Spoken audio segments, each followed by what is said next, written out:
So, when I was in engineering, there was students that ran into mental health troubles, and part of it was because we were doing engineering, and it is so damn stressful and difficult.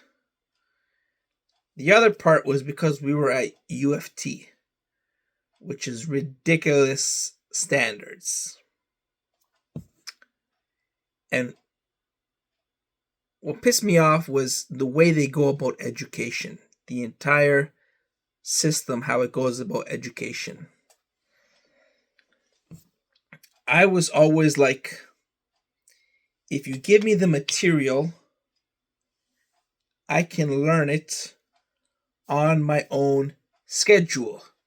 So if I'm sick, if I want to go to an event, if I want to go to a lecture, if I want to go meet somebody, if I want to go to an interview, if I want to go to an appointment, I can do those things and uh,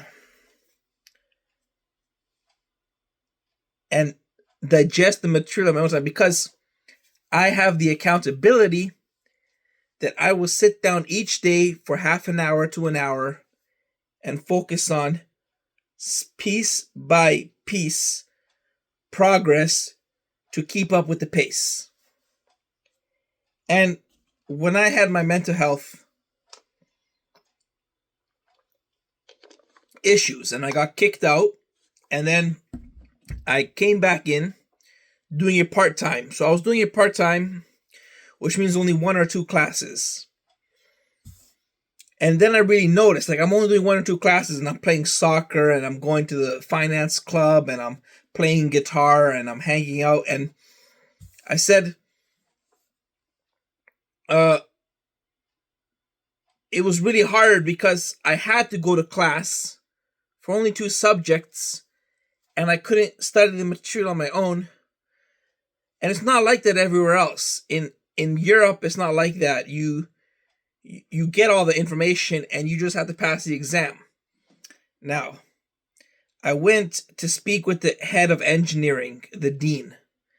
And I said to the dean, I said, maybe everybody is mentally stressed out because of the way it's structured.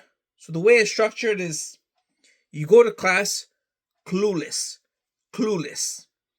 And the professor goes point by point by point by point by point. And he goes in order. Now, at the end of the day, you have one complete lecture. So that's good. Problem is sometimes he says, we're not going to share the lecture, so you got to go to class or get it from a friend. And that's also a problem. But I told the dean, I said, why don't we work backwards? Which means, why don't we give lecture 20 or 50 or whatever it goes up to? Why don't we give lecture 50 available? That way students can skip ahead. Not just a textbook, because a textbook has thousands of pages and you don't know what's relevant in the textbook and what's not. But the actual lectures, the actual structure of the course. Why don't we give lecture 20 available? That way you can see the expectation, what you're going to be expected to learn. And you know from the start what you're getting into.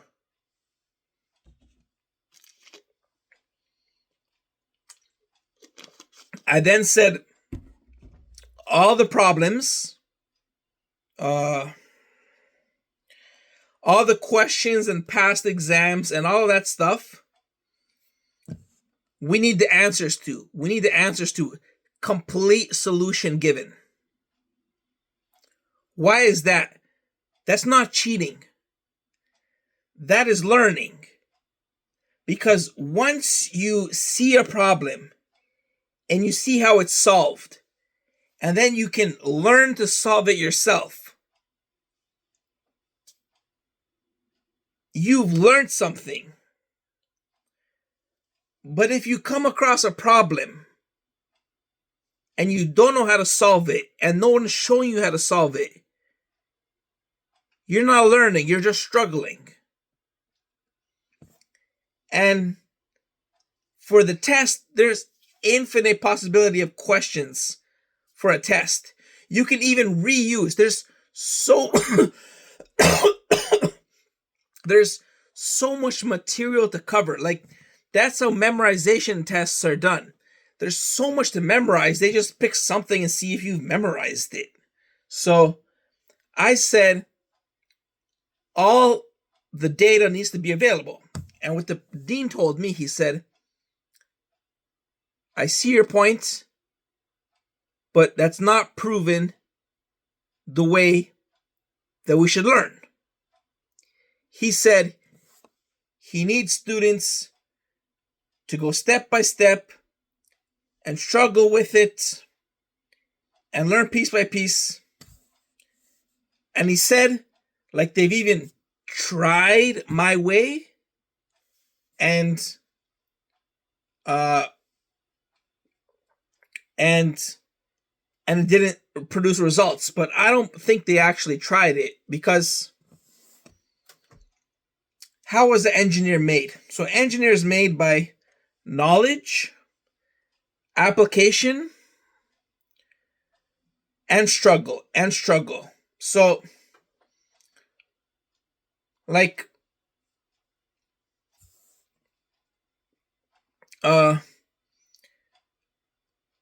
they will put obstacles on the campus. They will put construction on purpose. Nothing's broken. They put signs, they put construction, they put blockages, they put closers, they put big cranes all year long. Nothing is broken, but they do it on purpose, so it looks like we are struggling. And then they will give us questions with no solution, or we don't have enough time to solve it, and we can only solve part of it. And that develops us to work hard and think outside the box and come up with alternative solutions.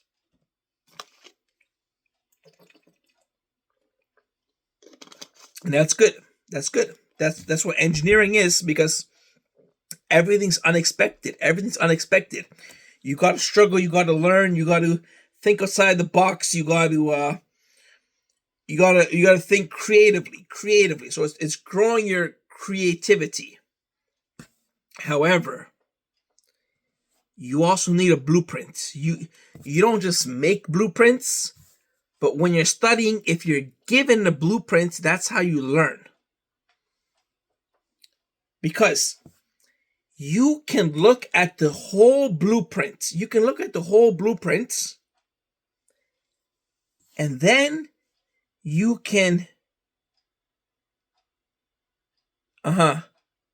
focus on this part, on this part, on this part, on this part, on this part, on this part. But you have the whole blueprint. That's basically how science is done. Once we discovered neutrons and atoms and protons and electrons and molecules and organisms and processes, once we discover all that, then we can focus in on vaccines and pills and medicine and elements, and we can focus in on different parts. Once we have the science, once we have the atom and the electron, we can focus in on electrons and transistors and circuits and power systems, and once we have electromagnetism, we can focus in on creating electricity and power plants and distributing energy. But we need the blueprints. And all universities that are high tech are missing that blueprint. So it's all struggling. It's all struggling.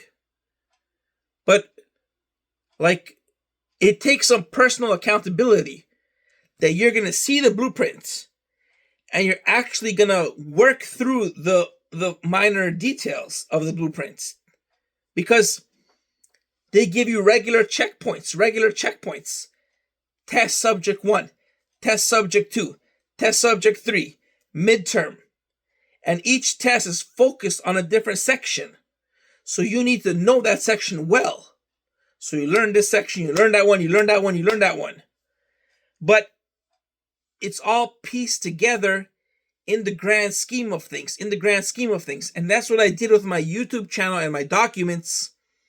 I made the grand scheme of things.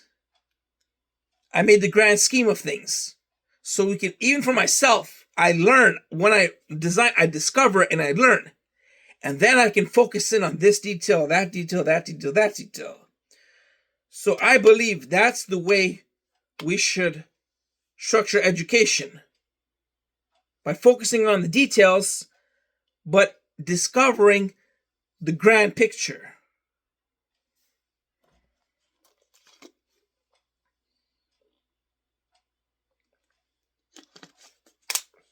So yeah,